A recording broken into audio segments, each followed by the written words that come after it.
नमस्कार दोस्तों, आज के इस वीडियो के अंदर हम आपको बताने जा रहे हैं इनकम टैक्स पोर्टल द्वारा 3 नई अपडेट आई है।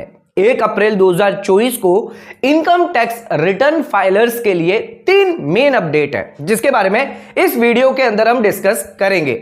दोस्तों, इसके अलावा अगर आप अपनी इनकम टैक्स रिटर्न फाइल करने जा रहे हैं फाइनेंशियल ईयर 23-24 और असेसमेंट ईयर 24-25 की, तो 1 अप्रैल से अगर आप अपनी इनकम टैक्स रिटर्न फाइल करने जा रहे हैं तो एक बार रुक जाइए और इस वीडियो को कंप्लीटली जरूर देखें, क्योंकि अगर इस वीडियो को आपने नहीं देखा और अपने इनकम टैक्स रिटर्न फाइल कर दी तो उस केस में शायद आपको पछताना बाद में पड़ सकता है। ऐसा हम क्यों कह रहे हैं, जिसको जानने के लिए आपको वीडियो कंप्लीटली जरूर देखना है।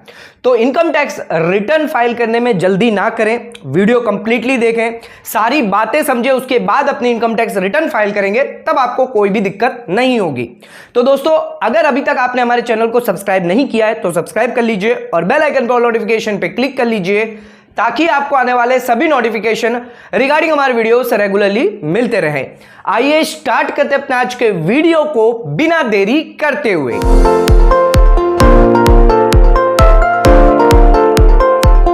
तो दोस्तों, आइए स्टार्ट करते अपने आज के वीडियो को और सबसे पहले बात करते हैं 3 बड़ी अपडेट के बारे में जो इनकम टैक्स पोर्टल पर जारी करी गई है 1 अप्रैल 2024 को। दोस्तों, आप सभी को पता है 22 दिसंबर 2023 को इनकम टैक्स डिपार्टमेंट द्वारा यानी सीबीडीटी द्वारा 2 आईटीआर फॉर्म जो है वो नोटिफाइड किए गए थे, आईटीआर 1 और आईटीआर 4।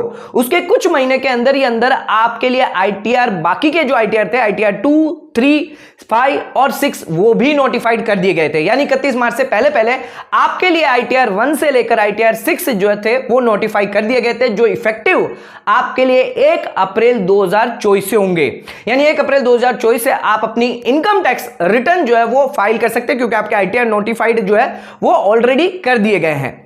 लेकिन 1 अप्रैल को सीबीडीटी द्वारा 3 बड़ी अपडेट करी गई है, जिसके अंदर आईटीआर 1, आईटीआर 2, आईटीआर 4 और आईटीआर 6 के लिए अब आपके लिए विंडो ओपन कर दी गई है। इनकम टैक्स डिपार्टमेंट द्वारा आपको एक बढ़िया गिफ्ट दिया है। अब आप 1 अप्रैल से इन 4 आईटीआर को फाइल कर सकते हैं। लेकिन ध्यान रखिएगा किन किन आईटीआर को किन मोड में आपको फाइल करना है, जिसके लिए सीबीडीटी ने साफ साफ कहा है आईटीआर 1, आईटीआर 2 और आईटीआर 4 जो है वो आप ऑनलाइन फाइल कर सकते हैं। आप चाहें तो ऑफलाइन फाइल कर सकते हैं, जिसके लिए लिंक डाउनलोड सेक्शन के अंदर दिया जाएगा। इसके अलावा आप एक्सेल यूटिलिटी से भी फाइल कर सकते हैं, जिसका लिंक हम आपको दे देंगे डिस्क्रिप्शन में, उसमें जाकर आप जाके चेकआउट कर सकते हैं। तो आईटीआर 1, आईटीआर 2, आईटीआर 4 जो है, आईटीआर 1 उन लोगों के लिए जो एक सैलरीड पर्सन है, आईटीआर 2 उन लोगों के लिए सैलरीड पर्सन तो है जिनकी कोई बिजनेस इनकम नहीं है, कैपिटल गेन की इनकम निकल के आती है, और आईटीआर 4 उन लोगों के लिए जो प्रिजम्पटिव बेसिस पर 44AD, 44ADA या 44AE के अंदर अपनी इनकम दिखा रहे हैं। और आईटीआर 6 की बात करें तो कंपनीज के लिए आईटीआर 6 होती है। तो आईटीआर 1, 2 और 4 आप ऑनलाइन, ऑफलाइन और एक्सेल यूटिलिटी के थ्रू फाइल कर सकते हैं। लेकिन आईटीआर 6 की बात करें तो सिर्फ आप ऑफलाइन मोड से ही अभी फिलहाल आपके लिए अवेलेबल किया गया है। जो ऑप्शन है वो ऑफलाइन मोड से कर सकते हैं, आप ऑनलाइन मोड से फिलहाल अभी नहीं कर पाएंगे। तो दोस्तों, इनकम टैक्स डिपार्टमेंट द्वारा ये नोटिफाइड करी गई है और ये विंडो आपके लिए ओपन करी गई है। इसके अलावा अगर आप ओल्ड टैक्स रिजिम में जाना चाहते हैं, न्यू टैक्स रिजिम आपकी डिफॉल्ट है, उससे ऑप्ट आउट करना चाहते हैं, सेक्शन 115 BAC सबसेक्शन 6 जो है वो ऑप्ट करना चाहते हैं, तो उस केस में आप 10IEA फॉर्म जो है वो भी ऑनलाइन जाकर फिलअप कर सकते हैं। तो दोस्तों, ये 4 आईटीआर फॉर्म अवेलेबल है, अभी आप इसको फाइल कर सकते हैं 1 अप्रैल के बाद से।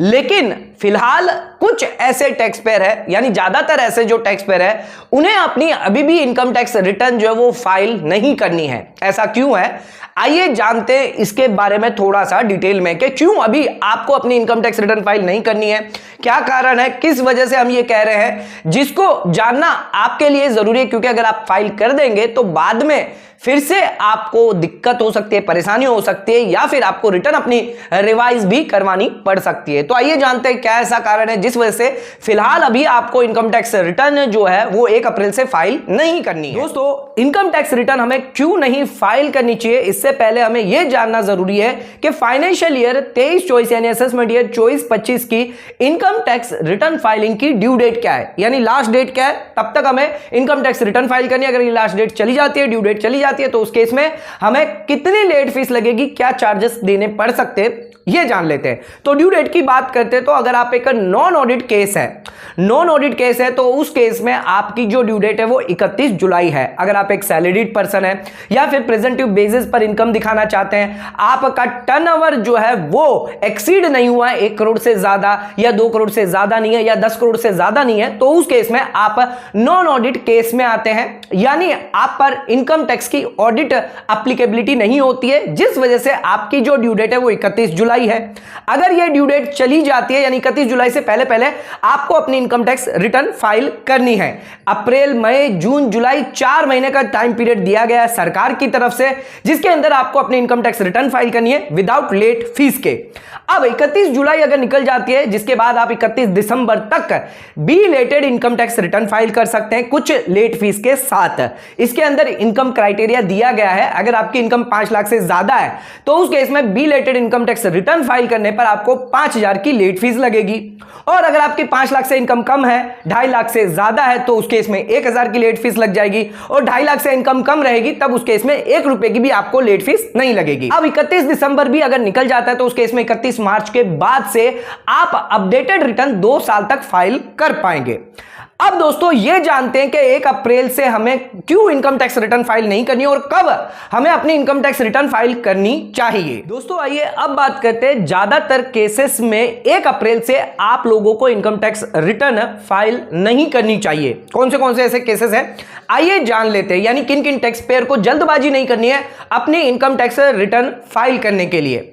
अगर आप एक सैलरीड पर्सन है, या अगर आप प्रेजेंटिव बेसिस पर इनकम दिखा रहे हैं, यानी ITR 4 आप पे एप्लीकेबल है, या ITR 1 आप पे एप्लीकेबल है, ITR 2 हो गई और ITR 6, इन सभी के लिए ध्यान रखिएगा आपका अगर TDS डिडक्ट हुआ है, अगर सैलरीड पर्सन है तो कंपनी जो है वो आपका TDS डिडक्ट करेगी सेक्शन 192 के तहत। और अगर आपको कोई रेंट की इनकम आ रही है जिसमें आपका जो टेनेंट है वो आपका TDS डिडक्ट करेगा।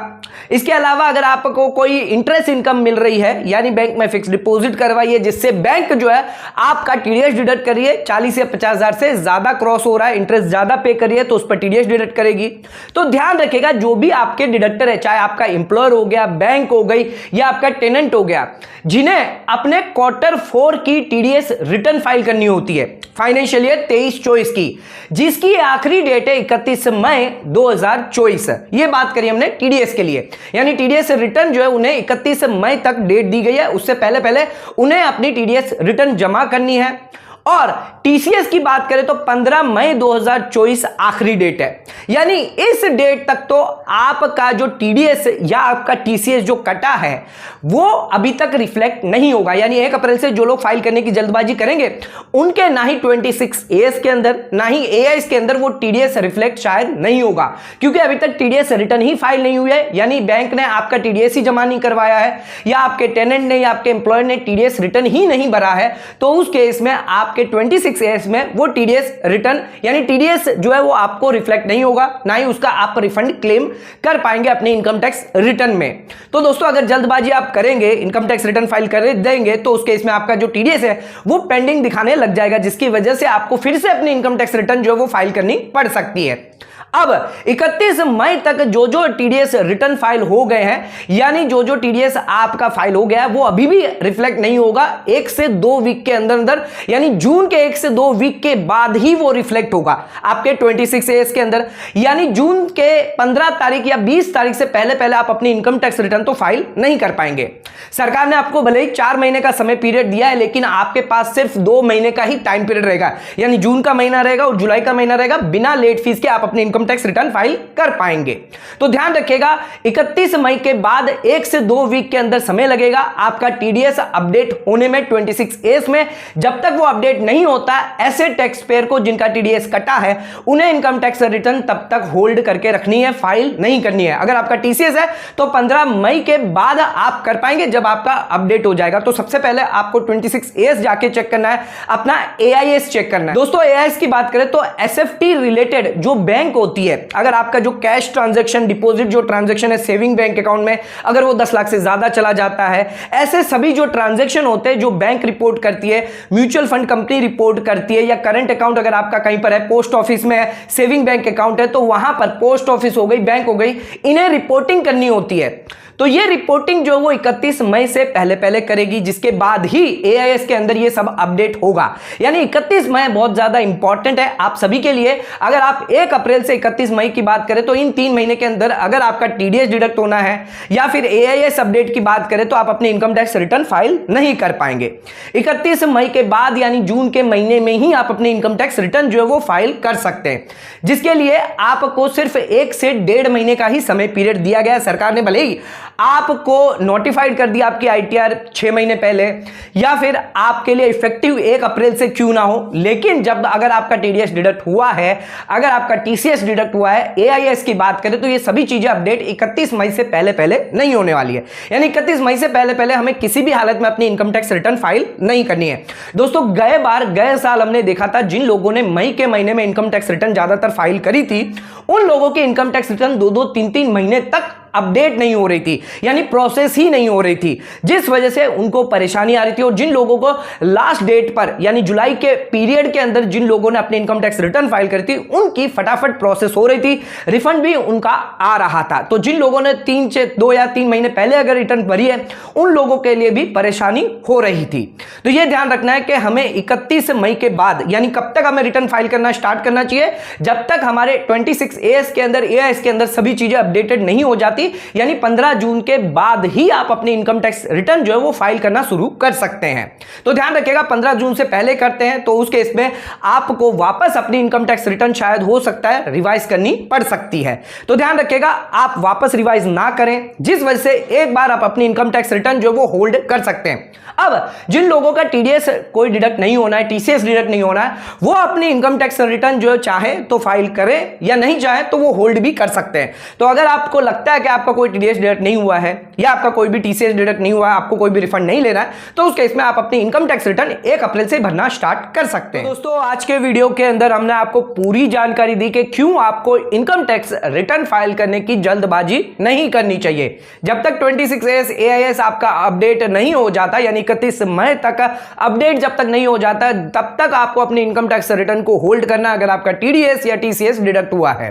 तो दोस्तों आज का वीडियो अगर आपको पसंद आया या इसके रिलेटेड कोई डाउट है, क्वेरी है, income tax return filing related अगर आपके कोई डाउट है तो नीचे कमेंट में आप हमें पूछ सकते हैं। आज का वीडियो अगर आपको पसंद आया तो इसको ज्यादा से ज्यादा शेयर करें ताकि यह नॉलेज और लोगों तक पहुंच सके। आज का वीडियो यही खत्म करते हैं, धन्यवाद।